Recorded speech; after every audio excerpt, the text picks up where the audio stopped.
Hey guys, hope you're all doing well. I wanted to make another video to expand upon some points I brought up in my last video, specifically the importance of getting ahead of your finances while you're young. For some reason, money talk is kind of convoluted and even taboo in many households. While the internet can be a great place for information, I feel we've reached a point where there's just too much information out there and that it can be hard to discern what is actually practical for the average Joe. I am by no means an expert, but I wanted to share some things I've learned over the years that have made an impact on my life. And if you are young and apply these habits, you'll be especially well off in your working years and beyond. Part 1. Budgeting. You need to keep track of what is coming in versus what is going out. This is the bare minimum. If you are spending more than you make, you will rack up all kinds of debt, which tends to beget itself. The best way to do this is to calculate your monthly expenses: car, food, rent, mortgage, utilities, insurance, memberships, etc. And then divide these into your needs versus your wants.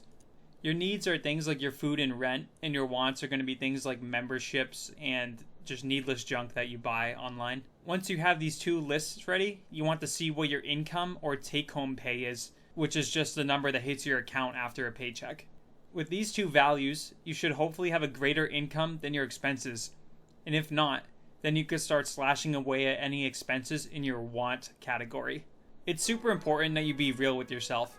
If your margin is tight, you probably don't need that Spotify membership or the Amazon Prime. These should be considered luxuries and are only adding marginal benefits to their free or cheaper alternatives. This allows you to generate savings from the extra money that is hitting your account, which you can then park in all sorts of investment vehicles. Part 2. Free or cheaper alternatives. This builds upon my last point, but there's always a free or cheaper way to get the product or service you are looking for. For example, if one of your wants is a Spotify subscription and you are looking to save some extra cash, this should be a no-brainer slash.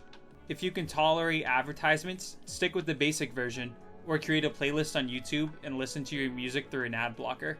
My entire music playlist is on YouTube with thousands of songs that I can listen to for free whenever I want. This same concept can be applied to a service such as Amazon Prime.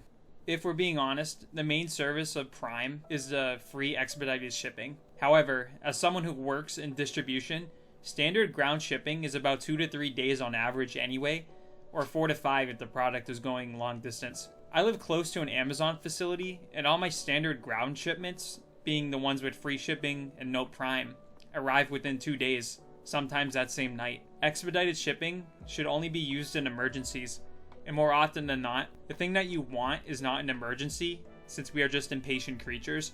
If you have gone months, sometimes even your whole life without something, and then suddenly you see it on Amazon and you need it that same day, you need to reevaluate yourself. Tools like Facebook Marketplace are also fantastic resources to find cheap and sometimes free gear or furniture that you would otherwise have to spend much more money for at a store. For example, I picked up a near mint new Lenovo ThinkPad last week completely for free, when these things average anywhere from $200 to $1,000 online. Facebook Marketplace is full of either A, rich people who just want to get rid of their old stuff, or B, people who don't know the value of the thing they are getting rid of. Almost all of my furniture in my home, we got secondhand or picked it up off Facebook Marketplace.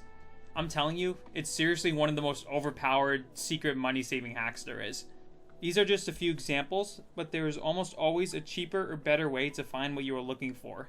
And in some cases, you can even just DIY it. Part 3. DIY when you can. Doing things yourself is a dying art that will save you a ton of money. For example, you move into a new apartment and need to set up your internet with a new ISP like Comcast or Verizon.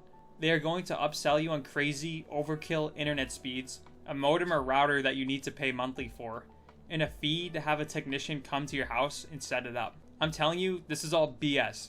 I have set up my internet at every place I've ever lived with my own modem and routers I got for dirt cheap and don't have to pay a monthly fee for, completely for free, and it takes like 30 minutes max. Part 4. Set up an emergency fund and pay high interest debt ASAP. If you followed the aforementioned steps, you should now have a solid chunk of savings that you are free to play with. However, the caveat here is that you are not free to play with it, and in fact, you have a huge responsibility to apply it wisely. The first thing you must do right away is set aside 3 to 6 months of expenses into an emergency fund, preferably in a high-yield savings account to combat rising inflation costs. Inflation eats away at your cash every year, so because of this, you will want a high-yield savings account with a strong APY. APY stands for annual percent yield. It is basically how much interest your money makes so long as it is sitting in the savings account. You can think of it like free money. Try to find banks that have an APY of 3.5 or higher because this beats the current inflation. I use SoFi and have an APY of 3.8%. I can theoretically get a higher APY elsewhere, but the service they provide is fantastic and the UI is modern and intuitive. If you would like more info on how this works or how to set it up, just message me below. But I can't stress this enough. This is the most important step. That's why it is the first thing you must do with your savings. Calculate your expenses for 3 to 6 months, set it aside, and don't touch it ever. It is only for emergencies. Life comes at you fast, and a lot of BS can and will get thrown your way. Next, do you have any high interest debts, bills, credit card, loan, etc.? Pay those off right away. Before you can grow, you have to get the sharks off your back. Make sure you do not have any urgent, high interest debts before you choose to do anything else with your money. Debt is one of the biggest financial killers and can really handicap your potential. I recommend channels like Financial Audit if you want to see how debt can really ruin you. Once you have your emergency fund set up and these killer debts are taken care of, you can begin investing. Part 5. Investing is not an option. I did not grow up in a very financially literate household. I was taught that so long as you had money in the bank and your debts were paid, then you were doing great. What no one ever told me, which is in fact a requirement, is that you need to invest your money. It is not optional, and it is not hard. Investing in movies, TV, and online is portrayed as overcomplicated and glorified. It's all about high-speed roller coaster ventures where people stare at green and red graphs all day and lose sleep at night over yields. In reality, this is just not how it is for the vast majority of people. Investing can be as easy as creating a 401k, employer-sponsored retirement account, and/or opening an IRA, individual retirement account, through brokerages like Charles Schwab, Fidelity, or Vanguard. There are different ways you can contribute money too, such as directly from your payroll for a 401k or deposits from your bank account to your IRA, and the actual investing can be as hands-off or as hands-on as you want. Some folks have a set it and forget it mentality and choose funds like target date funds, where your contributions are managed by a fund manager who basically does all of the investing for you, and any gains or losses are then reflected in your account balance. Or if you want more control over your portfolio, you can buy certain index funds or ETFs that track the overall performance of the market rather than buying individual stocks themselves. This way, so long as you leave the money invested and never touch it, it is guaranteed to grow. Successful investing is boring investing. Keep things simple, automated, and you are guaranteed to see growth. Part 6. Moderation is key. Life is short and we want to have fun. A lot of times, having fun involves spending money, which is okay so long as you do it in moderation. Recognize when you are spending too much money on going out or vices, and save those times for special occasions or spread them throughout the month or year. Going out every weekend is going to be detrimental to your goals compared to maybe once or twice a month. There are more cost-effective, sometimes free, or even healthier ways to enjoy life, such as hobbies including reading, learning an instrument, exercising, walking in the park, or just hanging out with your friends. Not only will you be saving money, but you will be growing your character, whether physically, mentally, or spiritually, which is invaluable in the grand scheme of things. I think of that as another essential investment.